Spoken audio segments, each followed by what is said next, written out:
Hey guys, just thought I would get with you guys today and discuss some things like tunes and tuners and the tuners that write the tunes for those tuners, and kind of share my experiences and my thoughts on it. It's a very competitive industry.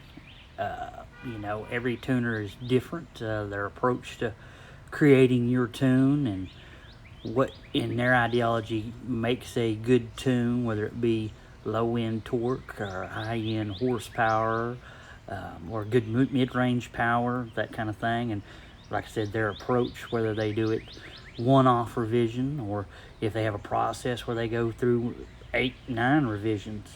I can't imagine in that industry doing an email tune being very easy, despite whatever skill set you might have, especially with a customer base that ranges from people that have absolutely no clue what they're doing to a customer base that are very advanced, constantly modifying or changing something on their car and trying to keep up with that via email, phone calls, and data logs to keep your tune efficient and operating properly. I have had experiences with several different tuners, um, ranging all the way back to 1999, 2000 with, Diablo Sport, SCT. I have not used a Cobb Access port yet. I hear good things. I wouldn't mind trying one, but right now it's not available for the 2020 Mustang Ecoboost. Uh, I don't get paid or sponsored by anybody in any of my videos, and I've cheered on one in particular tuner, which is Sean Ellis of SSI, because I was very happy with the performance that I received from his tune. I've got several videos posted up of my truck, my 2015 Super Crew F-150 with 2.7 liter EcoBoost. And that truck had catless downpipes, S&B cold air intake system. It had the the Flowmaster effects muffler on it.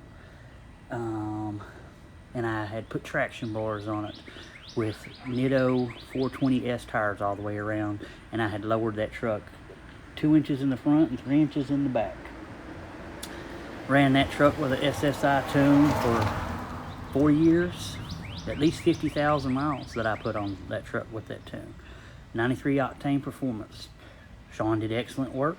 He may not be for everybody. Some people they can't communicate with him, or they can't see eye to eye with him, or don't understand his approach. Many don't like him.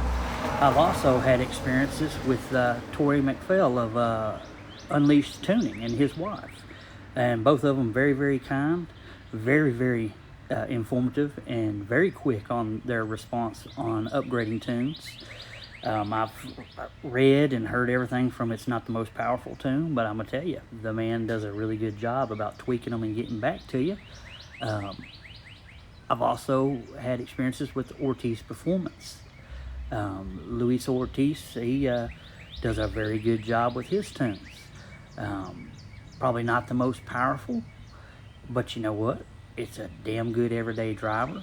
The man gets back to you pretty quick on his tunes and revisions. When you need something or notice something, he's quick to respond and answer. I guess all in all, what it comes down to is when you find a tuner you like and you're happy with their methods of creating your tune and the output coming from that tune, you should probably stick with them. The last thing you want to do is run around bad-mouthing other tuners. Now, that being said, some tuners are all about all-out power and performance. Bar none, that's their main goal, is from A to B as fast as possible, as aggressive as possible. Some tuners, their approach is about creating a tune that's got good drivability and has moderate performance, is safe. It stays within the metric of safety when it comes to your fuel and mods done to your car. Because why? They don't know you. They don't know what you're capable of. And so they're not going to risk you or your vehicle by sending you something that you're not prepped for, ready for, or even able to maintain on your everyday level with your car. You know, one of the things about SSIs, he tells you, you have to maintain your rig. You must be surgical about it. When it comes down to your plugs, your map sensors, everything, you got to be on top of your game. It's got to be tip top. You can't be one of these guys that changes your oil every 7,000 miles, might check your plugs every 50,000 miles, and just doesn't even think about your map sensors. If it's getting a reading, it must work. Well, no. With SSI, you got to be on top of that. You need to be checking that stuff, in my opinion, at least once a week. If something's out of place, you better start looking. You better start trying to track down what's going on. Because why? Because he is sending you a tune that is about all-out power and performance, top notch. And it doesn't always work out for everybody, especially in a game where every year something's changed in the vehicle's ECU or TCU. You know, it's got to be hard to keep up. You know, you go from 2019 to 2020 on the Ecoboost here. There's a lot of things that changed in the ECM from my understanding. Because these cars came out with active exhaust on some of the models. All of the ECMs have that programming in it. For whatever reason, I don't know. But when it comes down to finding your tuner, find that guy or that girl that you can link up with and communicate with. It's like, you are a customer. It's not always easy to find a vendor that you can see eye to eye with or understand their point of view. They deal with all kinds of people all day long, every day. They're trying to make a living just like you, just like me. You know, some tuners, they back their tunes up with their own branded components. So they'll only go so far until you upgraded certain components on your vehicle, whether it be their brand or somebody else's. But I'll bet you that they're going to sell you whatever it is they want you to upgrade to. You know, I don't know what the deal is when it comes to the EcoBoost community, but when it comes to tuning in these EcoBoost, it's very dirty and very competitive, and it can be very frustrating at times. You know, these guys, they do some really good work. You know, I've touched a lot on SSI tuning because that's what I'm most familiar with. Now, over the last month or so, I've had some dealings with Ortiz Performance out of South Texas. And like I said, you know, Luis, very good guy.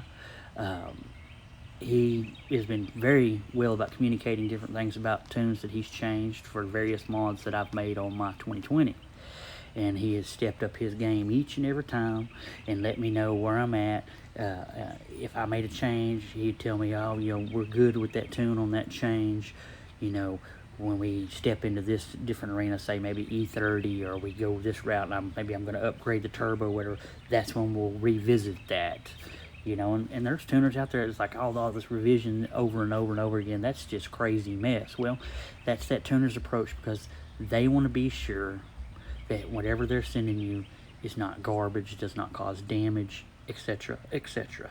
They try to evaluate via email or a phone call what type of mechanical experience and knowledge you have about your vehicle or your rig, and try to send you the best tune that they can based on what they know about what you have and what you're capable of. Last thing you want is for a tuner to send you, you know, the top of the end, top scale, all out power, you know, and your car isn't ready for it because, yeah, maybe you've loaded up on 93 octane fuel. Well, maybe based off those data logs, they found that your 93 octane fuel in your area is pure garbage, and they send you that top tier tune, and next thing you got knock all over the place, or, you know, or it, worst case scenario, blows a rod out of the bottom of your block. You have to think, they don't want somebody putting out there, oh, so-and-so sent me this tune and it blew my motor up, because a lot of customers, they load a tune and all of a sudden everything goes wrong and it must be the tune's fault or the tuner's fault. Well, that's not necessarily true. A lot of times, if your vehicle has an underlying issue that is not really showing up with the factory tune, and then you put a high performance tune in there, it's like a magnifying glass or a microphone, and it just magnifies that problem and makes it a big deal. And that's what happens with a lot of these tunes. Now, kind of going back into Unleashed, Tori, communicate with him and his wife. I'm assuming that's who Leslie is his wife. Emailing back and forth. Their tunes have been excellent. I enjoy driving on them daily. I have to, actually argue with myself on a daily between them and Ortiz Performance because I love driving both of their tunes. Ortiz has sent me out a Ghost Cam tune that I like. I find it fun. Some people call it the mouse fart tune. Well, I think it's entertaining. I like it, it adds a little bit of character to the car. Some people don't like Ghost Cam tunes. Well, I mean, it is what it is. Not everybody's perfect. Not everybody's the same, and in this competitive industry, shoot, everybody does something different with their car because that's who they are. And other folks tend to either put them down for it or give them shit for it. And I don't agree with that. But it happens. I've downed people just gigging at them. I personally don't care what anybody does with their car. I know what I'm going to do with mine. And I'm going to do it. When I was younger coming up in the street racing scene, one of the things that I used to run into a lot was, oh man, you can't do that. That won't work or blah, blah, blah. Well, I always believe, you know what? Anything's possible as long as you put enough effort into trying. Anything is possible. Don't let somebody tell you you can't. Now, don't get me wrong on that statement. There are some things that just physically just aren't going to work. You just can't do it unless you dump a bunch of money into it, and at that point, it's just not worth it. Back in 2003, 2004, I had a stock bottom end E7 head 302 5.0 Mustang with an 88 Mustang GT. That on a 100 shot of spray with 355 rear end gears and a 5-speed. I used to drive out to the track, take my slicks out of the trunk, take my floor jack out of the trunk, jack the car up, put my Mickey Thompson ET Streets on there, which were 26-inch diameter slit, 10.5 inches wide, and I would go out there, line it up, come out of the hole spraying, and that car, inevitably with that Warner T5, I think the lowest ET I ever hit was 1190 with a set of stock E7 heads that I had port and polished and cut new valves in. It had trick flow honeycomb springs and 1.72 roller rockers on those heads. BBK short tube headers, Bassani X pipe, and 2-chamber Flowmasters dumped out of 3-inch dumps. And I had a B303 cam in that car. And that was pretty much the extent of the modifications on that car. The nitrous kit that I had put together was a wet kit. The fuel solenoid was tapped into the fuel line right there at the front lower portion of the engine. And then I had the nitrous oxide solenoid that was attached to my intake system and had a single fogger nozzle spraying in right before the throttle body. And that's what I had. And I would spray 100 shot and run 1190s with that car. And that was in 2003. I was young, I did what I did. I loved it. But, getting off topic, when it comes to your tuner, some tuners just aren't for everybody. I've had really good experiences with all the tuners that I've been involved with. I would kind of like to be involved with some other tuners and see what they're about. But there are some tuners out there that will remain nameless that I will never give them a dime because of their approach and behavior towards other companies. People tuned by other companies for no reason whatsoever, just rude, just, the kettle calling the pot black type scenario. And I'll never give them my money because of their approach and their behavior towards customers tuned by a company they don't like, just going on the attack. A lot of people say the SSI guys do that. Hey, it's a competitive world, I get that. But when you come at me, or you let your customer base or even your employees come at me, you'll never see a dime of my money. You don't care? Okay, well, I don't care either. That's just how it is these days. But this video was just mainly just to discuss some of my thoughts, some of my ramblings about tunes and tuners. Coming up, I'm going to be getting a draggy, and I'm going to try to acquire some tunes from some other companies and fill those out. And these tunes, I pay for all of them and go through the process. They don't give the stuff to me.